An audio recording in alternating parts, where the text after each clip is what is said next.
reading from the article that is coming. That's what at least one financial expert is saying. Charles Brown of CB3 Financial says, one of the brilliant moves that Kmart has done is to partnership with Facebook in these e-gift certificates, so you can actually... Of government mismanagement. Charles Brown is the president of CB3 Financial Group. He joins us this morning from Chicago. Significantly dropping. Basically, this is the year of the consumer. Believe that they're capable of managing anything?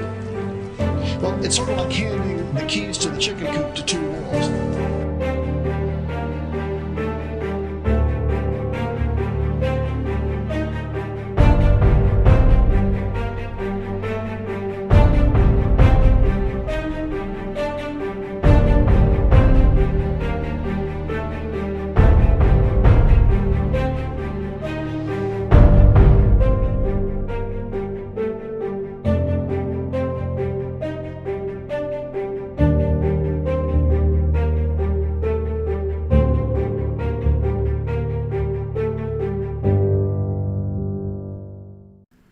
Good evening, everyone, from Chicago. It's Thursday, September 10th, and I'm your host, Charles Brown, Portfolio Manager with CB3 Financial. We are so glad you've joined us. We have an outstanding program tonight. From COVID to clarity, this is CB3 Live. Tonight's top four: Corona America, the diabolical disease and its challenges, and CB3 Live welcomes Tom Bowley from earningsbeats.com, a titan in our industry. I am so excited to have our dialogue with you guys and Tom. Stocks are correcting now from their highs for the last week and the 2020 political campaign. Let's get right into it. You guys subscribe to us. Most of you guys that are watching probably already are, but if we have some new people on, be sure you hit subscribe so that you get our updates on Mondays and Thursdays. We are on Facebook. Definitely want to follow me on Twitter. I tweet every single day, sometimes twice a day, especially as the political season advances. So coronavirus, what is going on? Well, for once, since March, on this chart that I always start this segment with, we have less than 1,000 deaths. Now, I know that doesn't seem like much to cheer about, but when I see 445 as opposed to tens of thousands on a daily basis, we are making progress. We are definitely over the hump in the world and in the U.S. That's a positive statistic, even though we don't want anyone to die, of course. This is from the CDC. This disease is really diabolical. That's why I use that word in my opening line. Inside the coronavirus that outsmarted science. This is from an article. You can find it on the web. I'll send you the link if you're interested. The SARS-CoV-2, which is another way to say COVID-19, is a wily virus with mysterious origins. Well, politically, we think it probably isn't so mysterious, but that's what the CDC is saying. And, quote, we underestimated it. And I think that goes without saying. Now, this is actually from Bloomberg Opinion, but it was so artistically written, I wanted to show it to you. COVID-19 is a killer with a crowbar, breaking and entering human cells with impunity. The persistent social climber claims its victims around the world by riding on moments of the most innocent of human interactions: a shared laugh, a conversation, an embrace. Viruses have one purpose: to spread, multiply, and survive. We definitely have a battle on our hands. We are slowly winning it, not as quickly as we'd like. For instance, just at Iowa State this past weekend, students checked in. There was a 13.6 rate of positivity. 2 weeks later, it rose to 28.8. Why? Large parties and gatherings. Folks, tell your kids, tell your grandkids, tell your neighbors, yourself, your spouse, you've got to wear a mask and you've got to stay away from people. You've got to social distance. You just have to. I mean, tonight's NFL game, they're only at about 21% capacity in the stadium.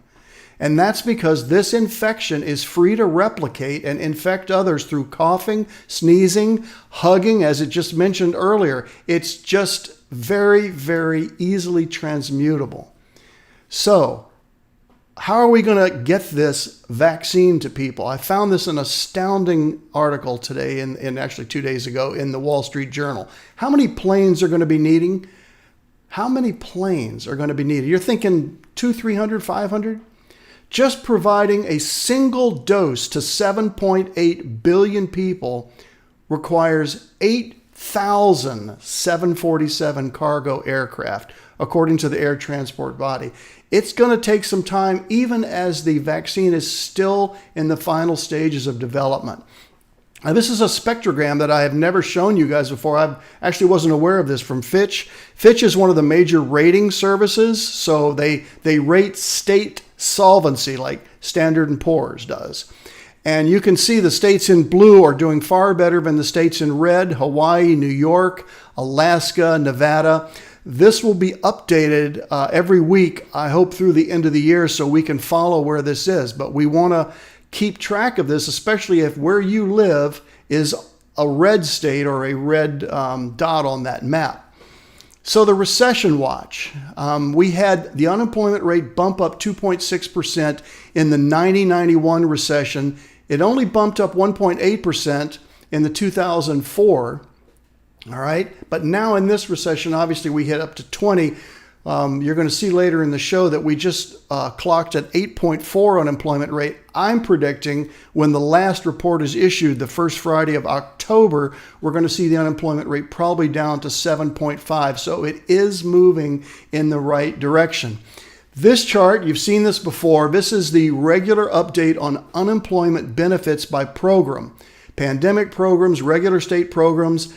The pandemic programs are stubbornly going down little by little. The regular state unemployment claims are also going down. I know that this country has been massively affected in unemployment. We are seeing claims going down, and that's a good sign. As you know, last Thursday I said, well, I wish I could do this show on Friday once a month because non-farm payrolls is issued almost always on the first Friday of the month. And the August report last month was a good one. The unemployment rate dropped to 8.4, which, yes, is high, but July was 10.2.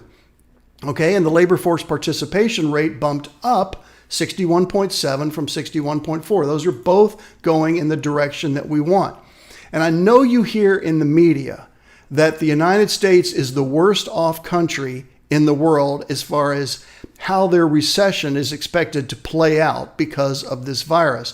But here's the data from the International Monetary Fund. As you guys know, from day one, March 12th, when I started these, I'm trying to bring you the truth instead of some of the hysteria that the media is bringing. Look at the U.S. Yes, it's a deep drop on that light blue bar. Look at the U.K. Look at Spain. Look at France, Germany, Italy. Okay, with the exception of Germany, every other country is doing worse than we are in the expectation of the length of time it's going to take to pull out of this recession. Most businesses simply were unprepared for this, and yet look at Domino's. Domino's thought, you know what, how can we stop this contact? So they have come up with a touchless app so you can pull up to Domino's if you don't want it delivered. You can signal, the driver of the car signals from their phone, the guy comes out, puts it in your trunk, and you're done. Seems really simple, right? Well, somebody had to come up with that technology, and apparently their stock is doing very well. We don't own that, full disclosure, although we've looked at PZZA quite a bit, and we may own it in the future. But these are the kind of innovations that we all want to see as this pandemic progresses. In other words, how we're adapting to our life changes during this pandemic. So the first question for the night, all right, so has the U.S. recovery from COVID stalled? I always have a COVID question here in the first segment. Answer A, guys, yes, the recovery has stalled, seemingly nationwide. Answer B, well, yes, but only stalled in some states. Answer C, no apparent stalling. The recovery is just slowly progressing. And D, I'm not really sure if much progress has been made at all. So we're on a 25-second delay. Let me check the stream here and see if I've missed anything. Good evening, Keith. Good to see you. First live stream on YouTube. Hey, I hope it goes well. So do we. Looks like it's about 20 minutes. We do have a little bit of a delay. Yes. Chris, good to see you. Larry Wall, good to see you. Thanks, Nova, for giving that tip to the guy whose stream is lagging. So there's always about a 25-second delay, guys. That's the YouTube standard. Sometimes it's maybe 20, but it's never 5. So here we go with the answers. Charles Todd's got a B here, yes, but stalled in only some states. Okay, hey, Debbie, how are you? We got a C from Keith. No apparent stalling, slowly progressing. Okay. So you're thinking it's more of an even recovery here, Keith, right? Guys, keep sending me your answers. I'm getting you ready for my guest tonight, who is a titan of our industry. I remember seeing, I think it was a 1999 film called The Wild Wild West, and I saw a YouTube video of the producer being interviewed afterwards. And the first question from the interviewer was, how in the world did you get Will Smith in this movie? And the producer went, I don't know. I have no idea. The guy's busy doing everything all the time, but somehow we got him. Well, that's the way I feel about Tom Bowley, tonight's guest. All right, what do we got? K, you got a B, Inova, C, we got some C's, we got an A. Has stalled nationwide, Debbie? I know. It seems that way sometimes. Certainly from Florida, where you're, from right now. Rolling states, Larry, okay. Guys, thanks for that. Okay, let's go forward. I'm so glad to have Tom Bowley, my friend and fellow technician. Tom's been doing this a lot longer, at least on the advisory side, as far as analyzing the markets. And he's just got a great story. He'll give you some of his background, but I just want to cover a little bit of this now. He's the chief market strategist at Earnings Beats. He provides stock market education, guidance, trading strategies, and I put this in yellow, using a unique combination of technical, fundamental, and historical analysis. I'm a technician, so when I met Tom, discovered his analysis that included fundamental and historical, mainly because he's got a CPA that he did for 20 years. I really became interested in it. He's got four portfolios that he tracks. He benchmarks those to the S&P, just as we do for you guys.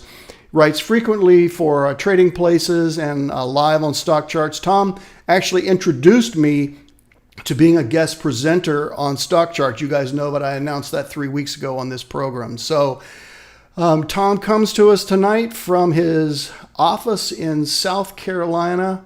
Please welcome with me Tom Bowley. Hey, Charlie, how you doing? I'm doing great, buddy. It's great to see you. I feel like that maybe I'm keeping you from the first NFL game here. I didn't look at the schedule very carefully, did I? Well, I didn't look at it very carefully when I said I would be on tonight. Well, that was on me. Well, it'll be short, and with any luck, you won't miss too much. Maybe there'll be some opening drama, with the. All right. So, first question: just tell us a little bit about your accounting and trading background and what prepared you for. You really have a dual career. You're a stock charts presenter, commentator. You do live presentations, and of course, you have this Earnings Beats business, which is how I met. And I'm full disclosure, I'm one of Tom's customers.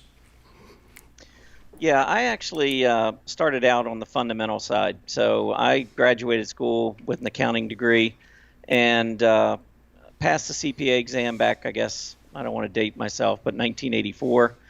And I was in public accounting for 20 years. I was in one of the largest CPA firms in the Washington, D.C. metropolitan area. And I was the chair of the accounting and auditing committee, was a partner there for probably the last 5-6 years that I was with the firm. So I've got, maybe a little bit more of a fundamental background than a lot of technical analysts. So I think it served me well because I like to really combine both fundamentals and technicals. And of course, that analytical background, being a CPA, really, I think, set a fire under me to analyze the market from a historical perspective. And there's a lot of facts from a historical perspective that I think a lot of folks would find very interesting. And I'll just give you one of those just to give you an example. And many of your listeners may not realize this, but since 1950, on the S&P 500, the entire S&P 500 gain has been made between the 26th of one calendar month to the 6th of the other calendar month, of the next calendar month. So that's every calendar month. So I'm talking about going from January 26th to February 6th, February 26th to March 6th, and so forth. This accounts for about 1/3 of the trading days since 1950 and yet it accounts for 100% of the gains. So that's the time of the calendar month, if you're a trader, that you really want to concentrate on from the long side. Tom, how much of that do you think is because of what we call the 401k influence? I've talked to my clients about this, that so much new money, I mean, my actual clients will put money in their paychecks or whatever sometimes, and it's inflows that happen, and of course at a mass level, at the institutional level. Yeah. I first noticed this when I was in public accounting, and I would go out and, of course, audit companies, and part of the audit included payroll. And one of the things I noticed, I've always been very passionate about the stock market, but I just noticed, hey, a lot of my clients here have payrolls that end on the 1st or the 15th of the month, and those monies are collected and then sent off to, Vanguards of the world. And Vanguard takes that money, and Vanguard doesn't say, well, now's not a good time for us to invest this money for you. They don't have the right to make that decision. They take your money and they invest it, whatever, directives you've given.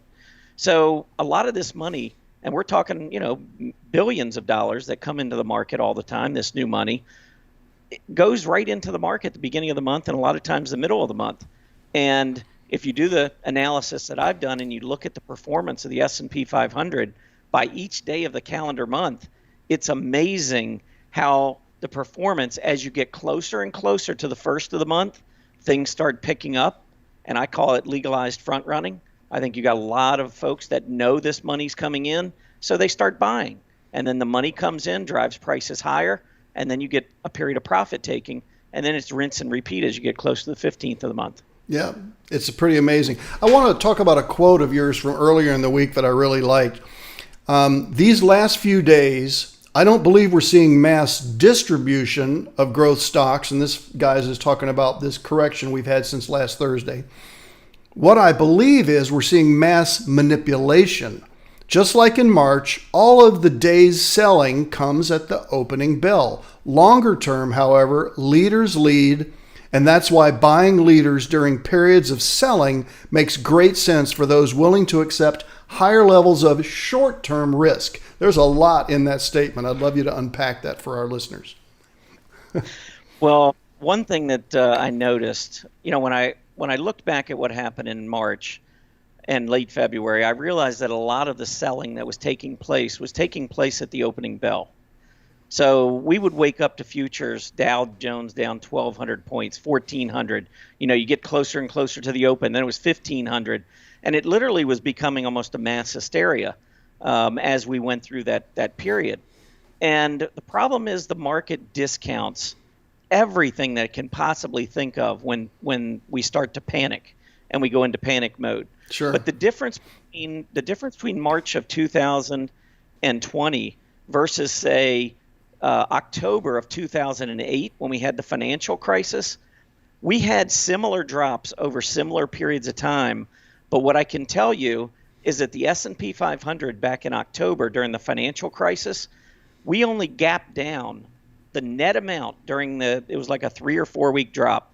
The net amount of gap downs represented about 16% of the move to the downside.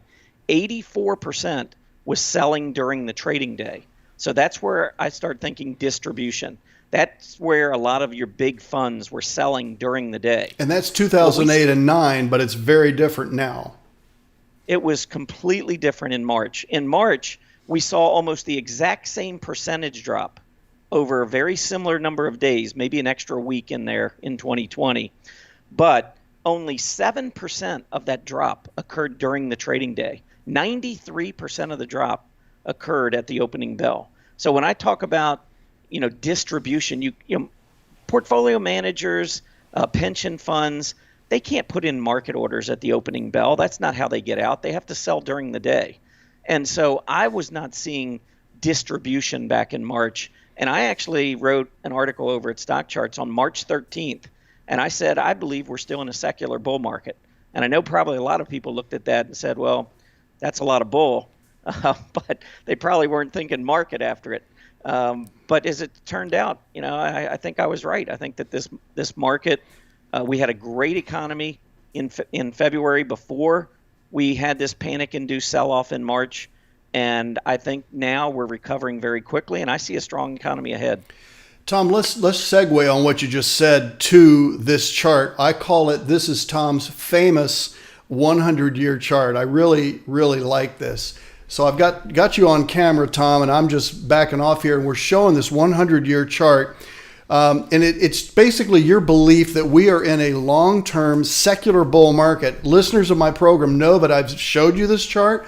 This is the guy who, designed the chart. So from the horse's mouth, so to speak, tell us why this chart is so important, I think, for the long-term investor to picture, especially on these days when the market's selling off hard.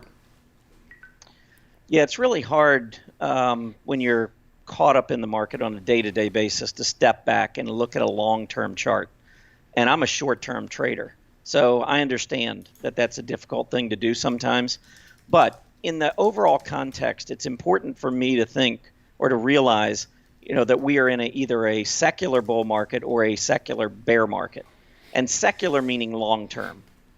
You can have a cyclical bear market like we had back in March, cyclical meaning short-term. You can have a short-term bear market within a long-term bull market. And in fact, if you go back and you look at that chart that you have on the screen, I didn't circle it on this particular chart, but throughout the 1950s and 1960s, there were multiple recessions, but we remained in a 20-year uptrend. And then you go into a secular bear market. Look at the three red shaded areas. They all look very, very similar, where you go through a period of about a dozen years and you go nowhere. It's simply sideways. That is a secular bear market. It was painful from 2000 to 2013 until we broke out. But once you break out of these sideways periods, these long-term secular bear markets, we have a history of moving up roughly another 2 decades after that. So this would take us potentially into maybe the early 2030s. Now, it doesn't mean we're not going to have scary moments in the market. If you go back and you look, 1987, there was a big market crash in 1987. That was within the confines of a 20-year secular bull market. 10, 12 years after that, you wouldn't have cared whether you bought the day before the crash or 3 weeks later at the bottom of the crash. You still would have done really well. And I think when we look back in our history books 10, 12 years down the road, I think we're going to look back at 2020 and think the same thing. Yeah, I hear that. So you guys looking at this chart, if you look carefully, I can't highlight it with my mouse. I wish I could. You see that little dip in the middle there between the secular bear market of the 70s and then the secular bear market starting in 2000. That little dip is 1987. I mean, it's hard to believe, but that's what Tom's talking about. Let's go to the next chart, Tom, and let's talk about this. So I have a belief that market makers are not our friends. I was joking in the green room with Tom saying, should we tell people that market makers really are empathetic, kind souls that want the best for your investments? And I'm sure all of you on the other side would be laughing, but the reality is that the markets go up on a staircase, sometimes even with a cane walking, but they go down in a really fast elevator. And that's what happened here in these 4 records that were set. Maybe touch on that a little bit, Tom, and how that affects an investor's psyche. I know that as an educator, you really have tried to prepare people for battle on this psychological issue. Yeah, you have to be prepared for pullbacks. I mean, no matter how great the market is, sometimes it just gets ahead of itself after a while. And I think as you're looking at the number of trading days, from a record close to correction, when you look back in history, the faster the corrections, those periods that have the really fast corrections, are also the periods that follow periods that had the fastest rises. So a lot of times you're in markets that are very bullish, but once you see a little bit of selling, and I wrote about this probably within the last week, 10 days over at Stock Charts, I could see that our market was beginning to get very nervous, even though prices kept going higher. And so I wrote to members, and I'm sure you saw it, Charles, that I was starting to get very nervous in the near term and was starting to build cash in my own trading account simply because I was expecting that we might get what we saw here over this past week. And it's just a matter of, when the market gets too far ahead of itself and it begins to show certain sentiment issues, many times we see the types of corrections that you showed on your screen. Gotcha. Before I go to the next chart, guys, if you've got questions for Tom, go ahead and start submitting them. Because we're on this delay, I'd like to just have a series of questions after we've got the next two questions here, or the next two charts to review, if we can do that. So feel free to put that in the chat box there, and we'll go from there. All right, so moving forward, so this is a tool that I've been introduced to by Tom that really is helpful, and it's called accumulation distribution. This is a stock, the ticker symbol's ZS, Zscaler is the name of the stock. And the reason I think this is important because people always think of relative strength as being such a great indicator, but it actually can be kind of a fake out, whereas accumulation distribution is a more accurate indication of whether there's, I'm going to call it, drama going on with the stock or really legitimate selling. And I think that this became important to me because I'm able to hold on to a stock longer as your portfolio manager when I can see that the accumulation distribution line is hardly moving during a sell-off, or sometimes even going higher. Could you explain that, Tom? I know it's a kind of heady topic, but it's really important. Yeah, I think it gets back a little bit to what I was talking about with the financial crisis versus the pandemic and how the market reacted, where not only were we seeing some gap downs back in 2008, but we saw continued selling once the market opened. The AD line, the beauty of it is that it doesn't take into consideration the gaps. That's probably the simplest way to describe it. It only looks at what happens during each trading day.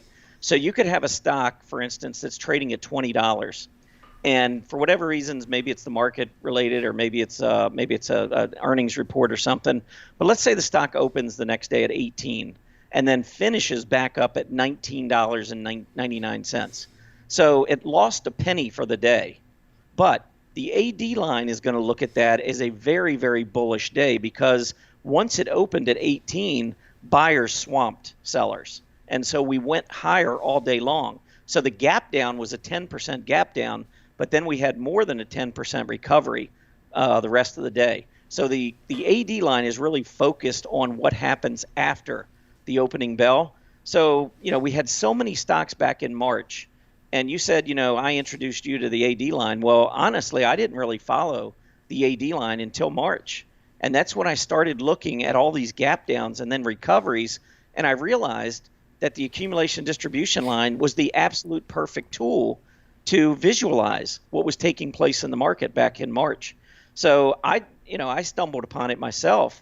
And it became such an important part of our trading strategy in 2020 that we created separate chart lists at Stock Charts to define the stocks that were really strong in terms of their AD, or accumulation distribution, and then those stocks that were very weak, because we saw a major divergence. So what would happen is we'd get a big gap down back in March, and then you would see technology stocks being bid up during the day, and then you would see energy, airlines, cruise lines, gambling stocks, hotels, all the things that truly were being majorly hurt. That's not the right word, but stocks that were really being crushed by the pandemic were stocks that were being sold off. And the best way to see that visually was looking back at those AD lines. Yeah, and that's what I really enjoyed. And of course, it supported your philosophy that this is really a simultaneous bull and bear market. It's just astounding, really. It was even more dramatic, I think, in midsummer when you just saw these entertainment stocks, energy stocks. I mean, Exxon kicked out of the Dow. Who would have thought that? Of course, energy's had problems long before this. But let me move to some questions here. So from Keith, Tom, when investing in a company, how deep do you go in investing that company's management team? Well, I'll tell you what, I think Wall Street looks at management teams and they either trust them or they don't. And I think a lot of that comes from, if you're working with somebody and they tell you, that they're going to do something. I always use the analogy, you got two salespeople. One salesperson says, I'm going to do $1 million in sales this year. And then they come in and they do 1.5 million. And then you've got another salesman says, I'm going to do $1 million, and they come in with 300,000. When they give you their forecast next year, which one are you going to believe? I think it's very important that Wall Street trusts the management teams.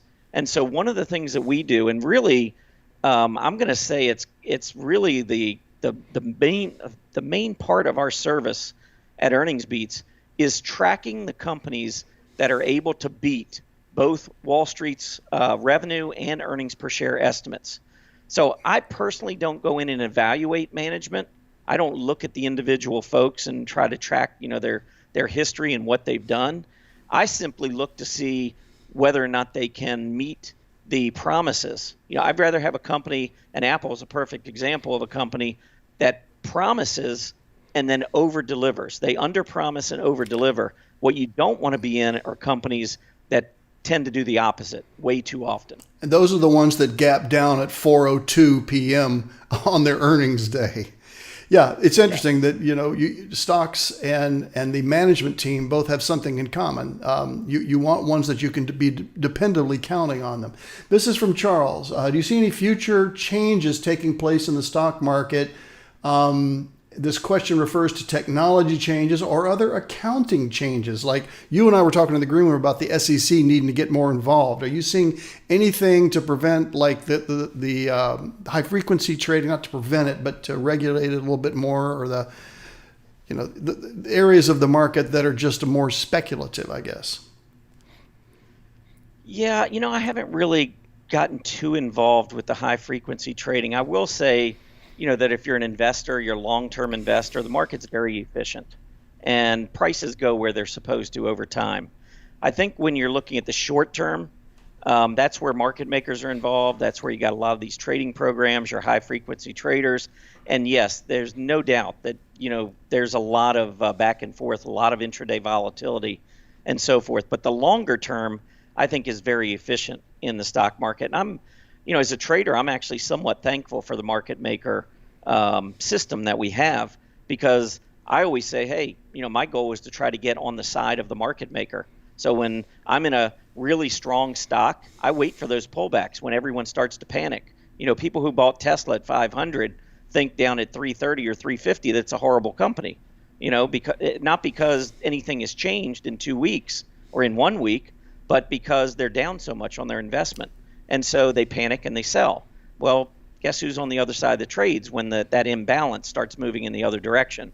You have your market makers and hopefully astute technicians that are ready to ride it back to the upside. Yeah, and obviously the stock's price and the stock's merit are two different issues, which is a whole nother discussion. Let me take one more, and then we're going to need to move on. But Tom's going to stick around for a little bit, and you guys can continue to ask questions in the chat. This is from Chris. All the talking heads, whoever they are, mention a 15%, 10% to 15% correction from the high. It's almost as if they chose to play find a support level and use it to scare people.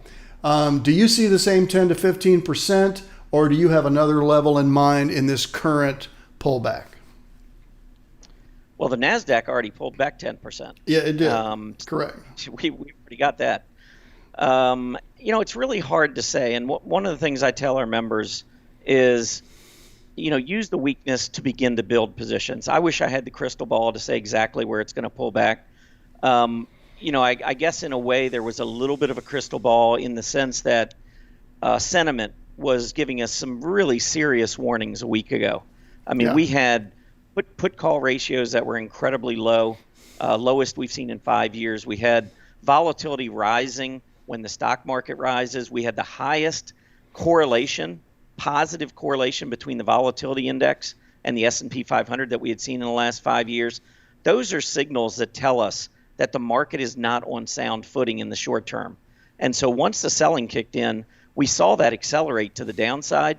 How far we go, my initial call on the S&P 500 was 3290. Which I used Fibonacci, and that was just that first 38% area, right? The retracement level. So that's what I would look for. Whether we go a little bit lower than that, we might, but I do think the fourth quarter is going to be strong. Let me just, because we've talked about the S&P and the Nasdaq and how really they are the ones leading this. This is from Keith, and then this will be the last question. Do you see the Dow Industrial being less influential in the future? My opinion is it's less influential right now, and they're sort of flailing to catch up. When Apple, you're a price-based index, which they can't undo, apparently. They thought about trying to do it, and they can't. I don't know how you have as much validity, certainly with 30 stocks, and the whole price-based weighting, which just doesn't make sense to me. But I don't mean to answer the question. Do you think the Dow is nearly as important as the S&P or the Nasdaq? I don't follow the Dow. I look at it like it's a dinosaur. I think that you've got 30 large companies, and yes, they're making changes. They're trying to make it a little bit more relevant, I think, by adding, in recent years, putting Apple, Microsoft in there. Now you've got Salesforce.com going in, and like Charles said, Exxon coming out. So they're certainly trying to make it more relevant. But I've followed the S&P 500. I think if you're looking for an index that really covers 500 of the largest multinational companies in the world, I think that is the benchmark that most people would probably gravitate to. Now, personally, I talk a lot more about the Nasdaq, but that's because I'm a trader, and you've got a lot of technology stocks on that index that move a lot. Sure. And so from a trading perspective, I think they're very useful to follow. But I think the S&P 500, for me, is the major benchmark to follow. Understood. Tom, I can't thank you enough. Guys, if you still got questions, put them in the chat. Tom may be with us for a little bit, or he may turn over to the NFL, but he's been known to multitask, so he may do both. Tom Bowley, everyone, so glad to have you here, and we hope to have you back. It was a pleasure, Charles. Have a great evening. You take care.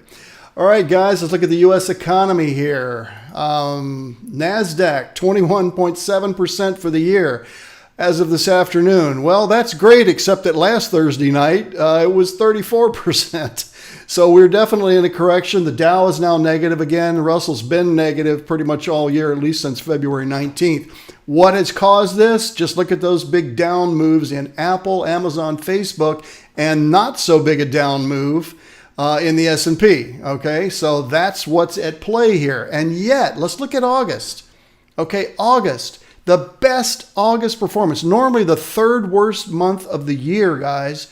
The best August in the S&P since 1986, and the best August since 1929, 91 years in the Dow. So that's just nothing to sneeze at. Of course, we're going to have a little bit of a pullback. September is traditionally the worst month of the year. The only one annualized that's negative, okay?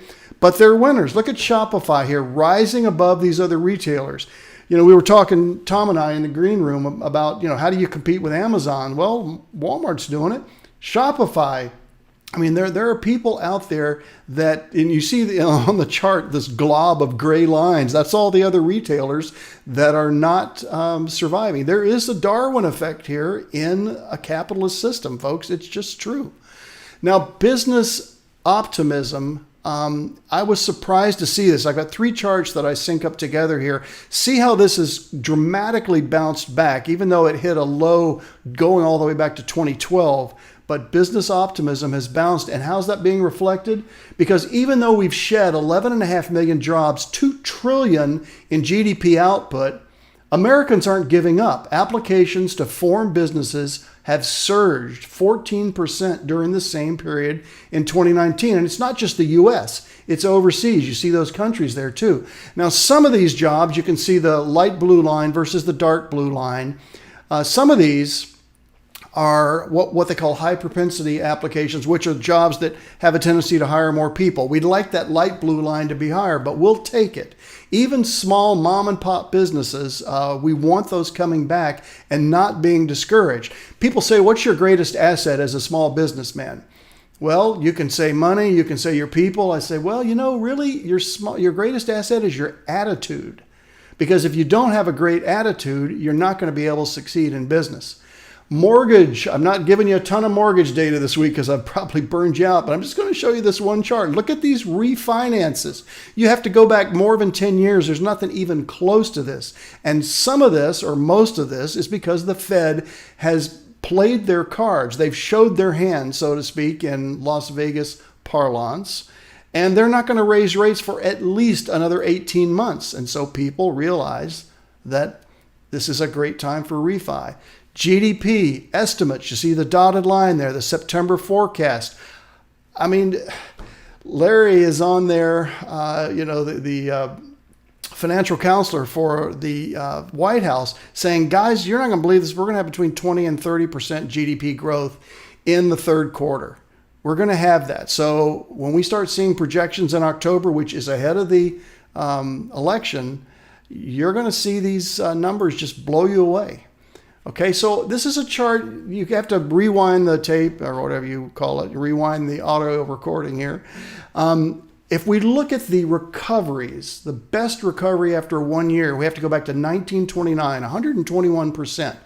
1933, 77%, 54% in 1937. Look down at the bottom. We're currently 56% as a recovery. Now, we would love to take out one of those records up there. A 1 year look back will probably take us to March 23rd, 2021. That's how they'll measure it. But I'll be following this. I think you're going to see that historically, what we have witnessed since the March 23rd low is just going to be one of the top history makers in existence. This is something that caught my attention. GM and Nikola, if I got that right, Nikola, GM's taken 11% stake. I was talking again in the green room with Tom. This would have been a great announcement about a year ago. It's still a decent one now, but they've got this partnership. They're going to be reducing costs, sharing GM's battery technology. All that's great. Guys, you're still behind Tesla. I mean, I'm glad you're doing it. I'm all for competition. So it's kind of like, why didn't this happen sooner? But at least it's happening now. So, and I'm actually quoting from Tom here, at least paraphrasing him on these next two slides. As some sectors and industries pause, others take over if we are indeed in a secular bull market. The more groups that we see in bullish configurations, the more strength this bull market gains. And we may have to take some short-term pain for those of us that are long the market over the last week. We've been seeing that, right? But it's absolutely essential to the health of a secular bull market. And by the way, let me define that a little bit too. A secular bull market is long-term, but it usually means multiple business cycles. A cyclical market is one business cycle. So secular is a bull market over multiple business cycles, okay? And it's that long-term strength that will help our portfolios over time, no matter what we own. Obviously, we want to own the strongest sectors, all right? Some sectors will pause, others will take over, all right? The more groups we see in bullish configurations, the more strength this market gains. And it's just super positive. You know, I just think in the long run, we're right where we need to be. A secular bull market runs on all cylinders. Tom and I are both believers that we remain in the early stages. You just heard Tom say a few minutes ago, he's thinking this runs to 2030.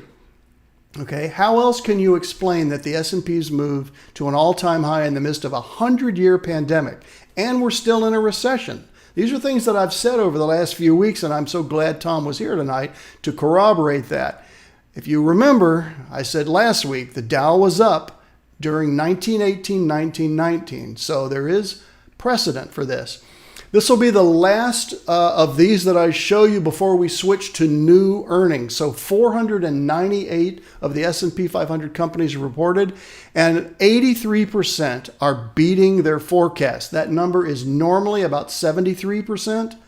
83% are beating their projections, which is just an outstanding number.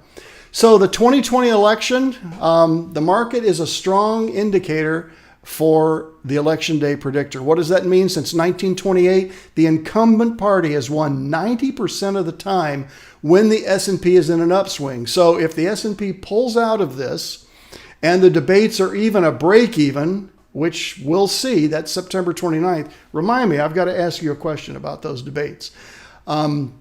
But if the market has a recovery and finishes strong in the end of October, that's definitely going to favor the incumbent. More Americans predict that Trump will win the presidential debates, according to USAA Today and the Suffolk poll. A greater share, 47%, expect him to win the debate over Joe Biden. The first one, and this is what I was going to say earlier, is the 29th of September. That's a Tuesday. But the next two are on Thursdays. So maybe you guys could type in the box here, or else I'll ask you next week. I'm thinking of moving CB3 Live on those 2 Thursdays, maybe earlier, either 60 or 90 minutes, just for those 2 exceptions, because I don't want you to miss the presidential debates, because I think they have a huge importance in the selection, at least for those that are independent and haven't made up their mind, okay? So I've been showing you these charts as far as how these states are leaning. And Minnesota has a special place tonight. You'll see that in just a little bit. Minnesota is actually, for the first time, leaning to the right in over 20 years. Nevada is about where it was. Pennsylvania leaned to the right in 2016, and that was the state that you may remember at 1:47 a.m. Put Trump over the top in 2016. It's still slightly to the right, but there are other states that are moving slightly to the left, and we'll cover those over the next few weeks. So these 2 men, as I said, face off on Tuesday, September 29th. We know what the battleground states are, but there are 2 states that look like they're going to be battlegrounds, and kind of an odd expectation for reversing their traditional roles. Most of us know now pretty well the list of the most important states politically in this presidential election year: Florida, Pennsylvania, Michigan, Wisconsin. But there are 2 other states that also are important and are in some ways more politically intriguing: Minnesota and Arizona. These states are intriguing because they're in play at all. Minnesota has been very reliably blue Democratic for years. Arizona has been very reliably red Republican. But this year, the Trump campaign thinks it can flip Minnesota, and the Biden campaign thinks it can flip Arizona. And in a race that's close in the Electoral College, and this year's figures to be that, those states are going to be important as well. So why are they in play? Well, different reasons in the 2 states. Let's look at them in turn. First, Minnesota. Minnesota hasn't gone for a Republican in a presidential year since 1972. That's how reliably Democratic it's been. But President Trump came close to winning it in 2016. He was close there because in Minnesota, as in other states, it turns out the rural vote was very pro-Trump, and it figures to be the same in this presidential election year as well. In addition to that, there are economic forces at work in the mining part of Minnesota, the Iron Range. There's a lot of economic unease, and Trump deregulatory policies play pretty well with voters in the mining part of the state, even some traditionally Democratic voters. Add to that the cultural problem that has arisen because of the unrest in Minneapolis since the killing of George Floyd, and you have a formula that the Trump administration thinks makes the state reachable for them. And so as a result, Vice President Pence has visited recently, and there'll be millions of dollars in Trump campaign advertising in Minnesota in the fall. Democrats know they have a potential problem here, so they're sending some millions of dollars in TV ads into that state as well. Keep an eye on Minnesota. Now let's look at Arizona. Arizona hasn't gone Democratic in a presidential race since 1996. But it has grown a lot over the last 2 decades, and a lot of that growth has come as transplants have moved into the state. And a lot of those transplants are coming particularly from California. They're carrying their more pro-democratic leanings into the state with them. In addition, as it has grown, its minority population has grown considerably as well. A lot more black and Hispanic voters. In fact, some experts think Arizona could be majority-minority by 2027. Those are constituencies with strong Democratic leanings as well. So now there's a new Morning Consult poll that has Joe Biden up in Arizona by 10 percentage points. It may not be that big a lead, but this is a state where Republicans are the ones who know they have a problem on their hands. Let me know if you guys are enjoying these. Let me see if I can get back to my screen here. Okay. If you guys are enjoying these, I think, it's a little different tonight because I've got, all right, I'm going to get where we need to be here sooner or later. There we go. All right. But these videos that I show you on the election, I hope they're useful to you. They're produced, as you can see, by the Wall Street Journal, and they've got new ones every week. And they're short and they're succinct, and I'm just trying to keep you up with the pulse of what's going on decision-wise. So let's take our questionnaire here. We're running just a little long, but I'm going to try to get you out here in the next few minutes. What is your current viewpoint as we approach this year's election? The election will upset the markets. Again, I'm not asking who's going to win it, but what you think will happen. The election won't matter to the markets or my portfolio. That's answer B. Answer C, the election will be based on emotion instead of on selecting the candidate. Or D, not sure what to think about it. Okay? Current approach: A, the election will upset the markets. B, the election won't matter to the markets or my portfolio. The election will be based on emotion, in other words, the selecting of the candidate, rather than actually the candidate himself. Answer B, won't matter to the markets or my portfolio. Okay, thank you. Fulnissimo, I think is Debbie, B. Okay, J, B. All right, got a bunch of B's here. Not sure what to think about it is D. So far, it's all B's. Anybody else? Let me see if I missed anything. Tom had a couple words of wisdom there as he signed off. Thanks for your questions, guys. I put his URL in here, earningsbeats.com. You can get a free subscription for a month if you just want to check it out. It's not really very expensive. He's not a registered investment advisor like I am. He's an educator, and if you really want to dig a little deeper than I'm able to go, this is all he does is market research. So earningsbeats.com would be good. So, and I'm seeing you guys think I should back up the time maybe 90 minutes. I'll have more on that next Thursday night. Okay. All right. I got a B and A. Hey, Greg, I didn't see you earlier. Greg's at an A. We'll upset the markets. Well, we'll know on the 4th or the 5th or the 6th or the 7th, depends on how many votes they have to count, right? Anova, you're thinking it's going to upset them too. Keith, you are too. Same with Chris. Dennis, based on, I think you're right, Dennis. I think that's exactly how people are voting. Larry, thanks. And Kay there. Thanks, guys. Appreciate these answers. It adds to the spice of the day. So, for those of you that aren't clients, just head over to the website. You can fill out our free risk questionnaire. You can fill out a little link here if you want to create your own financial plan. Easy to do. I'm happy to help you with that. You can do it on your own, or you can ask me to be involved. Just a reminder again, for those of you that aren't subscribers, click that little subscribe button on YouTube and click the bell, and you'll get alerts when we go live. For those of you that are new, we go live 20 minutes before. We call it the waiting room. Sometimes people ask me questions there, and I'm happy to respond. So be sure you follow us on Twitter. We tweet every day and sometimes twice, okay? All right, so as we wind down, here's my contact information. You guys can freeze this frame, and if you need to reach me in any way, happy to talk to you about your portfolios or any concerns you may have or questions about this video. So in summary for tonight, I always read from 2 Timothy, for we have not been given a spirit of fear, but a spirit of power, love, and a sound mind. Very encouraging. I try to be encouraging on this program, and certainly Scripture is a place to get it.